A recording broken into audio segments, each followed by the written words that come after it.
Hi, this is Dana at hashtag CDC Whistleblower and hashtag B1Less News, and I'm here with Timothy Welsh, who's at Tanner's dad.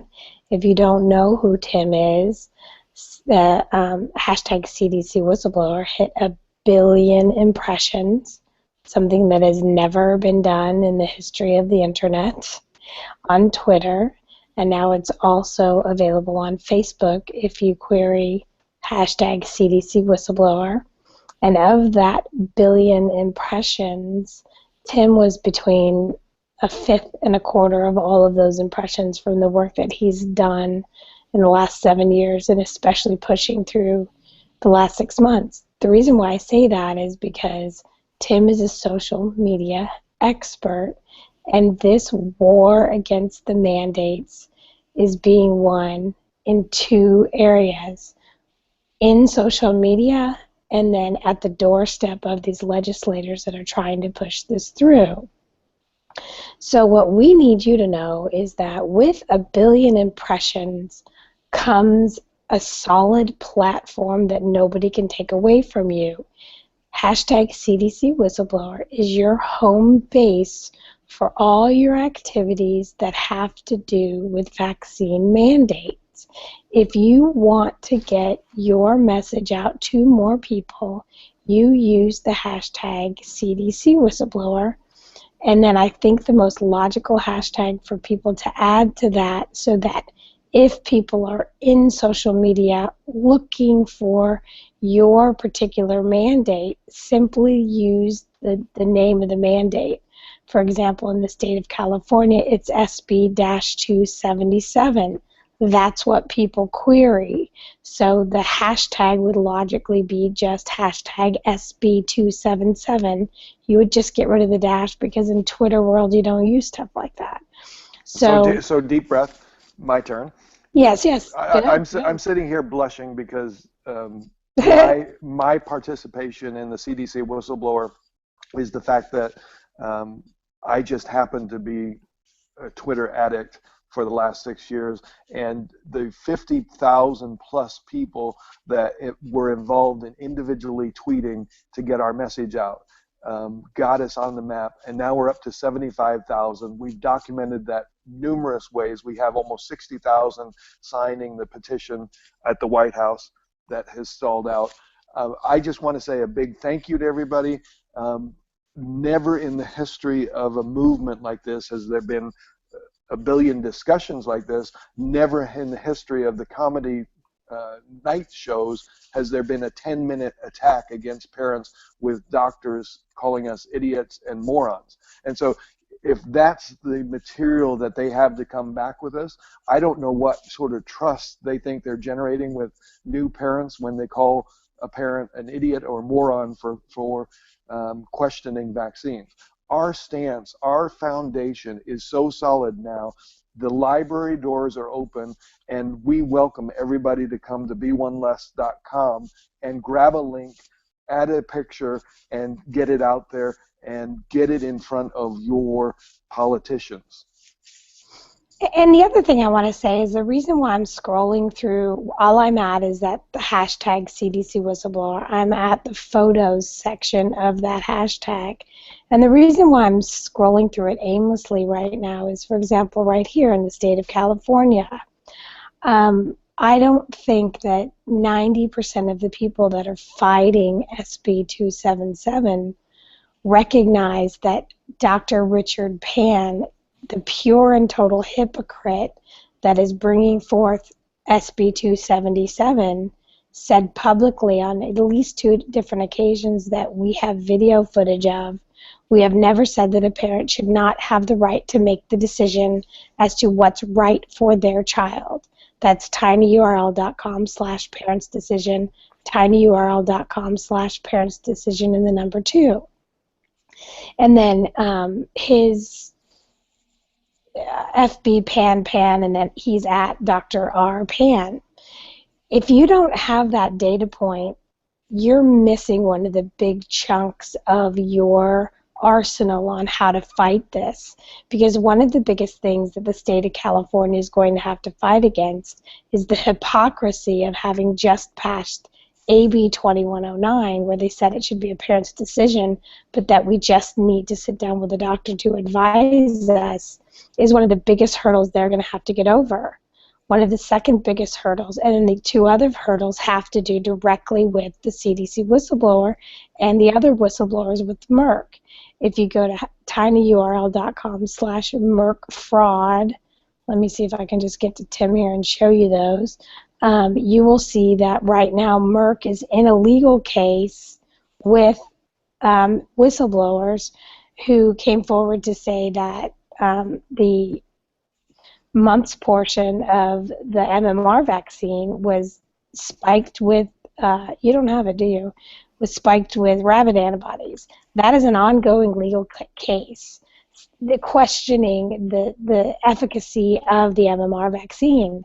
How in the world can you mandate a vaccine that A, has an ongoing legal battle about whether or not there was fraud behind whether or not it even works, and then another legal battle that's coming with the CDC whistleblower who's been granted immunity that there will be congressional hearings on. So this right here is just giving you a timeline really quickly, and this is just a meme that appears on hashtag CDC whistleblower. If you don't have somebody on your state's team going to hashtag CDC whistleblower, they will simply be trying to reinvent the wheel, because 90% of the memes that show up at hashtag CDC whistleblower are not state specific but mandate specific. So this right here is just the Merck mandate money, and it shows that you've got tinyurl.com/Merck fraud, which takes you to the documents about the Merck fraud case that's going on right now. This is Measles Mania, which is Vax Truth, which has all the measles information, and vicadvocacy.org, which shows you that these 51 mandates all came down at the same time. Vax Hysteria takes you through all of the arguments about why mandates make absolutely no sense in all of this in a long-term way, except for Merck and the people making billions of dollars off this. So I think our point today is just that every state's working diligently on this, and a lot of them just don't realize that for the last 6 months, we've been working like dogs, finding all of the best stuff to get memes for it and put it all out on hashtag CDC whistleblower. This one right here isn't that visually pleasing, but this is one that has a really solid list of arguments. That Tim, can you explain the evolution of the debate in the world of vaccines and how much different it is today with this list than it was even 6 months ago?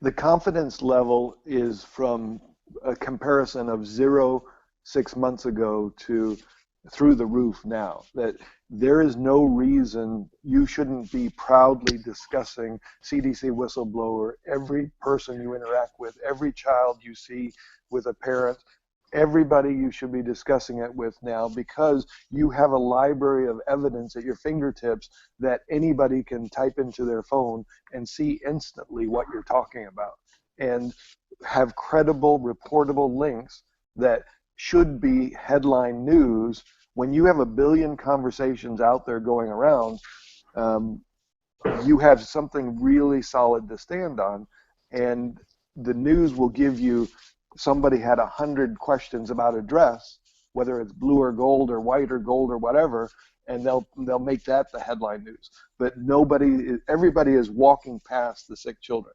I say go to a public venue, a daycare, a Walmart, or a big box store, and count the first 10 kids that come in the door and tell me what percentage of those you see that are healthy. If you come up with 2 healthy, 3 healthy, 4 healthy, you're lucky, because most of the people I see coming through the door, I can tell right away that there's health issues with those children.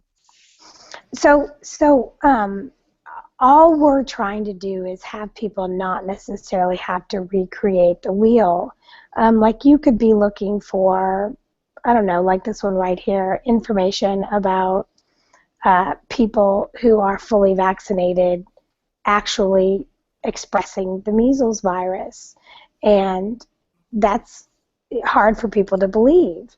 But we've already taken the time to find these memes that are available that are actually quite recent. This is February 18th, that show that this is an example of somebody in Arkansas who they wrote an article about in the newspaper that she had the measles, that she had just had the MMR only a few months ago. So this is the kind of stuff that you can hunt and search for months to try to find, or you can just go to hashtag CDC whistleblower and scroll through and you'll find it right away.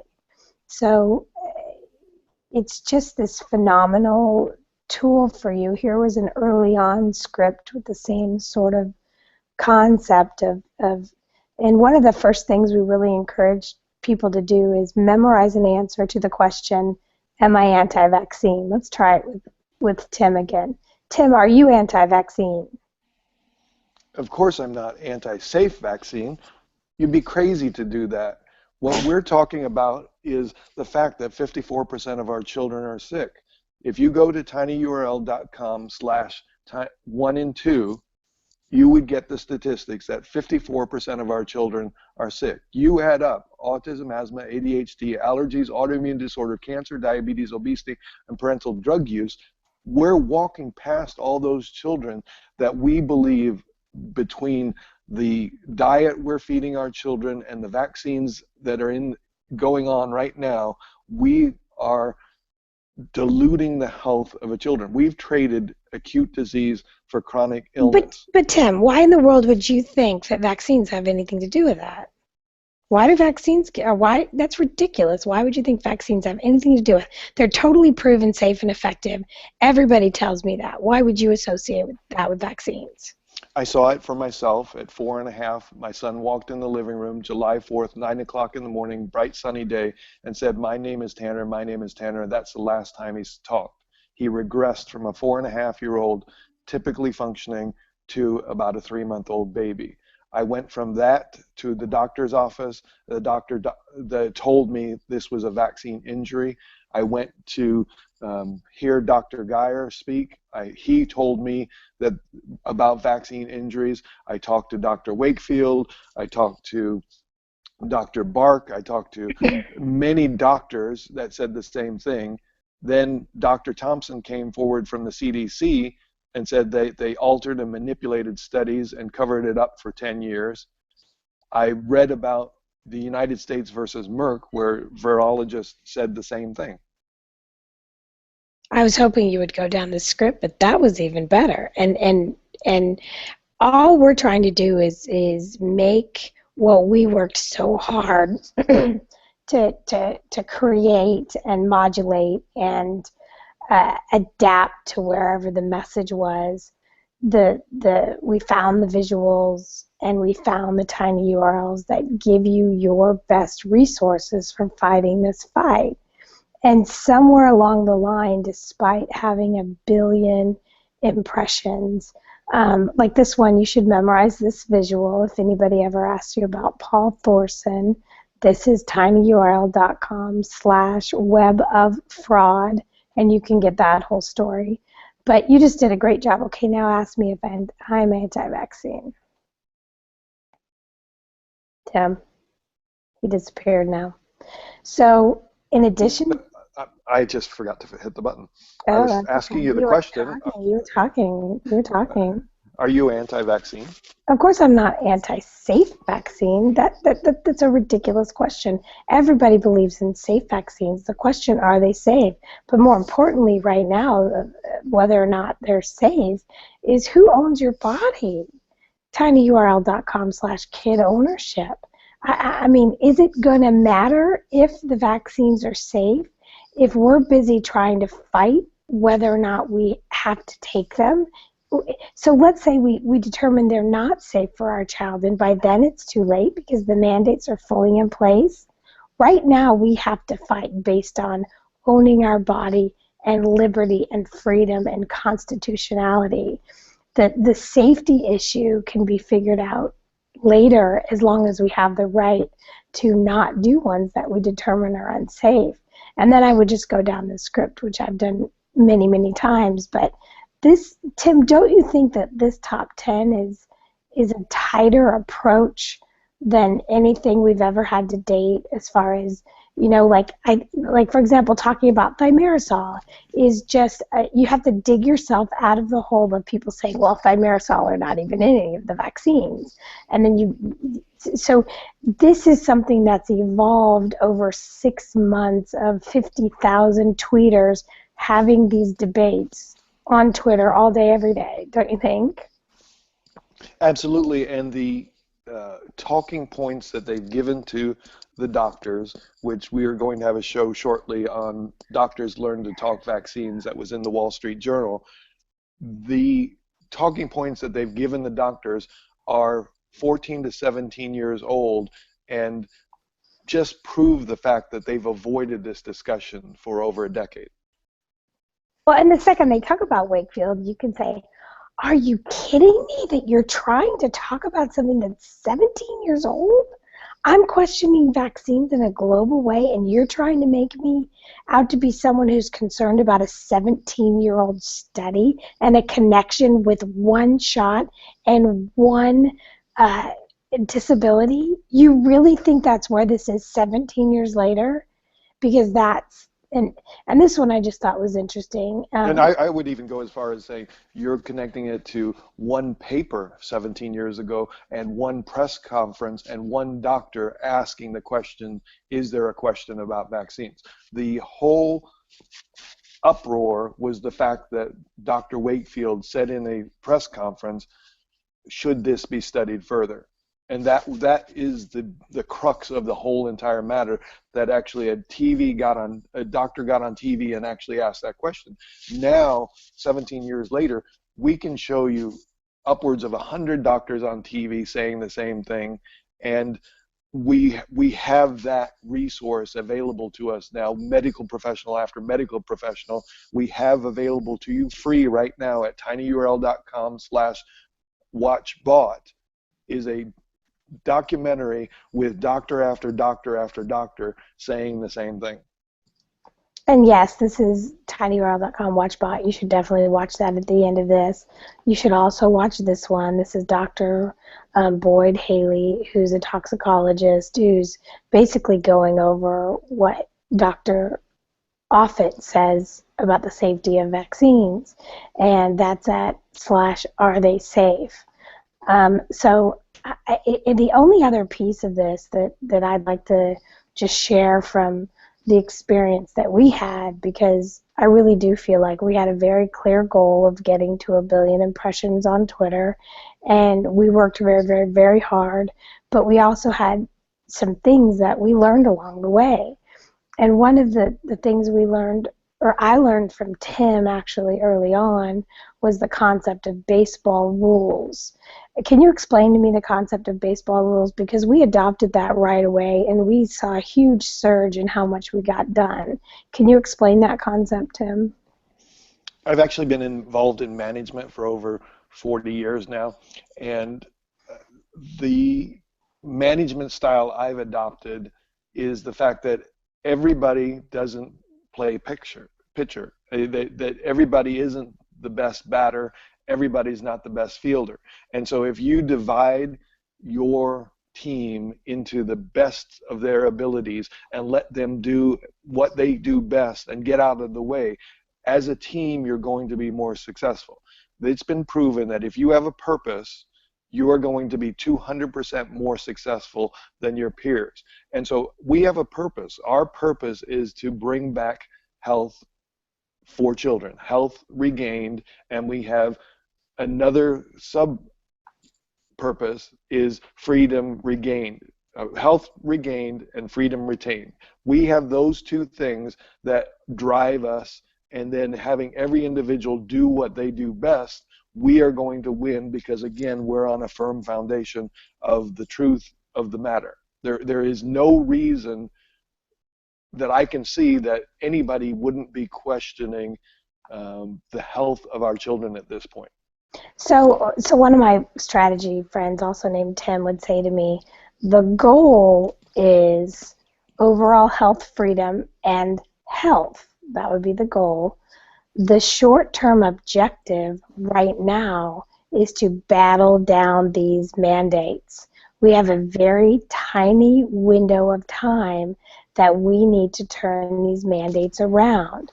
And since they're not public vote mandates, but rather they're bought and elected slash bought, actually it's bought, elected, bought, paid for from the pharmaceutical companies, the only way that they're going to vote our way is if it's so uncomfortable what they think's happening and what they think's coming if they continue to vote the way they've said they're going to vote on many of these mandates. And what I mean by that is there was one person, the legislator in Oregon who brought the bill, who right out of the gate, she did something very good for the opposition, and they ran with that like crazy and just blasted her Twitter account to the point where she shut that Twitter account down. I don't think it's at all unfair to think that we have the masses to mobilize to make it so that these people who want to take our right not to inject our children should lose the ability to have social media accounts that they don't hear from us on a very regular basis with the actual education about vaccine safety. But you can't do that without the stuff you need to educate, which is all already done at hashtag CDC whistleblower.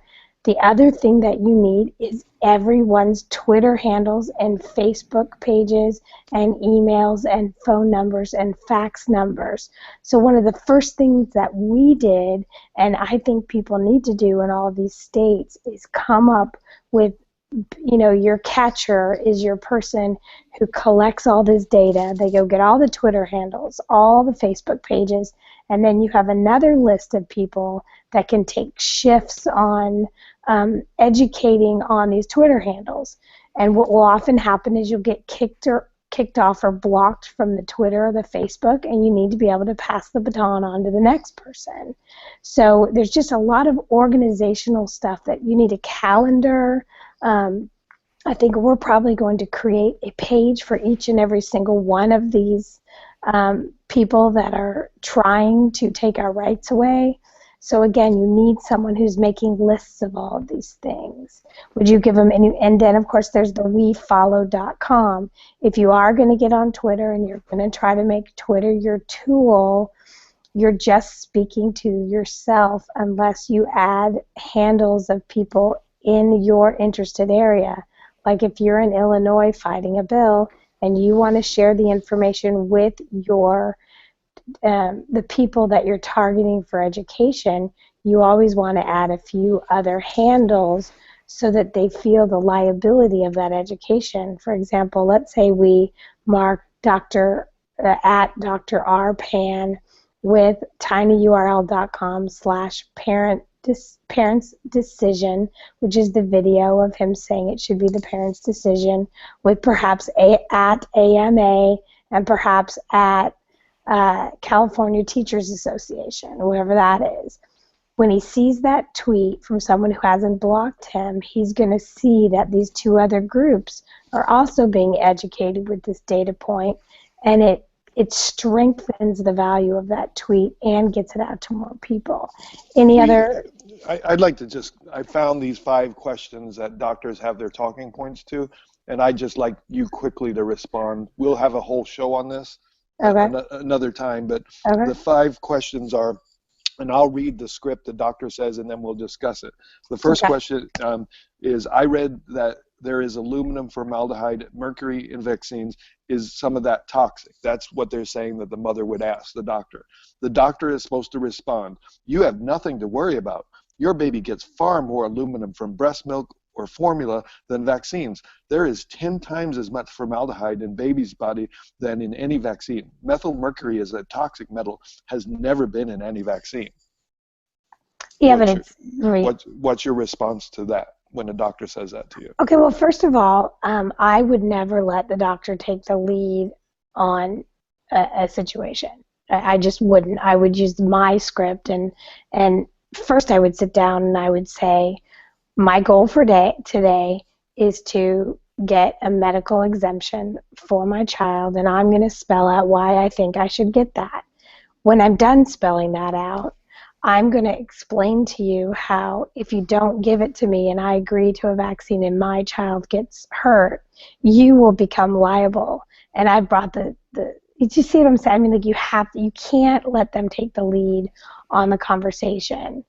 And for that, I, I have nowhere to go with that whole line of thinking. I mean, of course, we know thymerisol's deadly, but if you get, that's a he said, she said kind of situation because you're not going to go to the actual documents. You know, What I what would, the, what what, the, what they've done is taken data points and then thrown them up in a way that I have a white coat, I've been educated, don't mess with me. Like the next one is a mother asks, I really don't want my 2-month-old to get 5 shots at one time. Won't this hurt?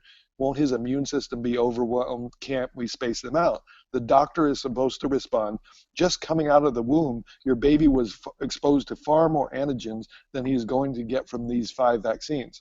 I know the shots look scary, but they are protecting your child from potentially deadly disease. Delaying will only expose your baby to preventable diseases when he's most vulnerable. Playing on the fear and overwhelming godlike status of doctors, they're coming back and taking that moment and twisting a mother's arms to say that if she walked out of the office, that baby's going to die from some disease, which doesn't happen anymore. I mean, it's all just really sick and twisted, Tim. It's just all sick and twisted that the doctors are now being told you just have to strong arm these parents. But bottom line, if these mandates pass, it just doesn't matter. There will Yeah. be no informed consent. And my personal belief system is that if all these mandates pass, it's actually going to be the biggest turning point for this entire thing that there could be, because it's mobilized the masses in a way that never has been before, and you suddenly have the total lack of informed consent across the country. And So, so, so the third question is, isn't immunity from natural infection stronger and longer lived than the immunity from caused by vaccine? So a mother is very intelligent to ask that question. So here's the flippant answer the doctor is supposed to give. Yes, immunity from natural infection is stronger, but a vaccination gives you good enough immunity without having to pay the price from suffering from the disease. So in this one, it's a flippant answer that just blows her off and says, this is good enough for right now. well, all they're trying to do is get through the people that haven't been educated the way we'll be educating these parents. I mean, because that isn't where you would start it. Where I would start it is, okay, I brought you 2 data points that we need to look at. One, half our kids are sick, 54%. I printed it up for you. It's an NIH statistic. And then I printed this up that shows that our government has never tested vax versus no vax. And here's this one. Based on that, I don't feel like the research is in as far as whether or not this is a good idea. Right. And again, one of our problems is a new mother isn't as educated as us with years and years of training. And so I'm just reading this script so that everybody knows this is exactly what they've told the doctors to hear. We have heard recordings of doctors using this word for word. We have seen it word for word, and we've across the board, they're now printing it in the Wall Street Journal. So the next question is, a lot of these diseases aren't even around in the United States. Why do I need to care about these diseases when they've been eliminated? That's the question from the mother. The doctor comes back with, a lot of these diseases have been eliminated in the U.S. because we traditionally have had very high national vaccination rates. Once we dip below certain vaccination rates, we expose ourselves and those who can't be vaccinated. Infants and immune-compromised people to diseases. That's what we're seeing now with measles outbreaks. Before measles was eliminated in the U.S. in 2000, there were 3 to 4 million cases a year within 500 deaths. We don't want to go back to that, do we? But see, that's such a lie right there. 3 to 5 million cases. We didn't have 3 to 5 million cases in 1999. That's ludicrous. That's like an international statistic that then they meld with a national statistic. And in the year 2000, we still had like 40 cases of measles. We've never been measles free, but you can't get into this kind of argument with a doctor. And ultimately what's going to happen is there's going to be doctors that are recommended and doctors to avoid. And the doctors to avoid are going to go out of business, and the doctors that are recommended are going to be the ones that respect a parent's decision if we have the choice. But between now and March 22nd, which is the California mandate, and I happen to live in California, so it's important to me for that reason. But the other thing is California is always the test market for everything. The pharmaceutical industry spends huge money, just like Monsanto did with the GMOs, because if they can control California, they tend to be able to control most of the states because we're so ginormous. So California is inordinately important to all of this, and California is going to set the stage because there's a very good chance we have companies that are going to leave the state if this passes, and there's a very good chance that there's going to be hundreds of millions of dollars worth of lawsuits. And I don't know that that's not what's happening with some of these rich parents, is they're not thinking, you know what, let's just dismantle this whole thing by allowing them to believe they're winning this and then going to court, because with court would come open season on all of this discovery of all of this stuff, which we know for a fact they don't want. So it'll be interesting to see how this whole thing plays out. Okay, the last question is, of course, what is our scripted question that we know we have the answer to. But this is the way your doctor is going to answer the question. If you go up to the doctor and say, do vaccines cause autism? They're going to come back with, there is no scientifically valid evidence that vaccines cause autism. The often cited 1998 study that supposedly documented this link has since been retracted, and more than a dozen studies on multiple continents have shown no association between the two. Because autism is often diagnosed at young ages, around the time a lot of vaccines are given, some parents fear they are the cause. The biggest reason the autism myth persists is because we still don't know the cause of autism. Okay, well, that's what I would say. tinyurl.com/htw videos, where you'll see over 500 people point blank say that that's what happened to their children. tinyurl.com/illumitism, tinyurl.com/more shots, more autism.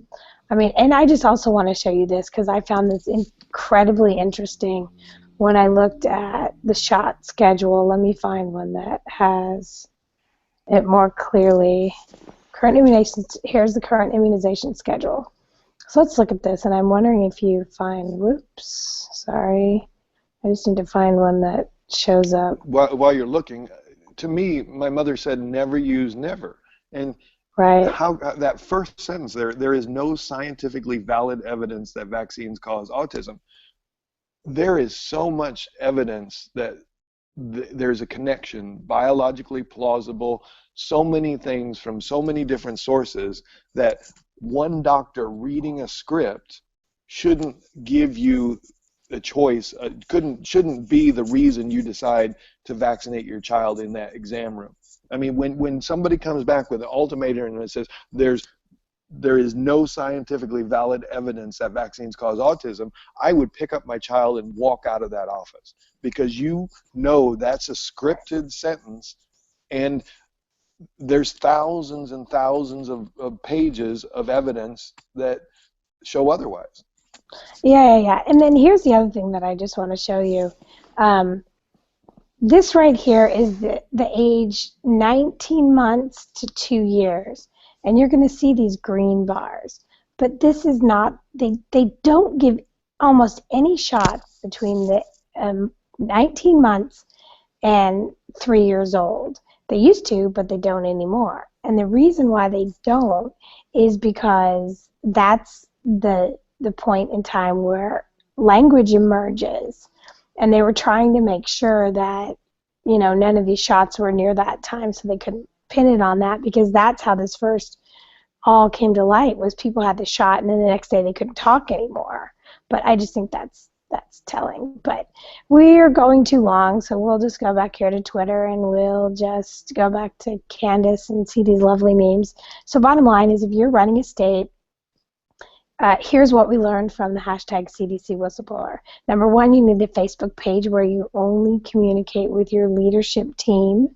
Number two, you need a Facebook page where you communicate with the army of people who are ready to do different tasks when they're assigned.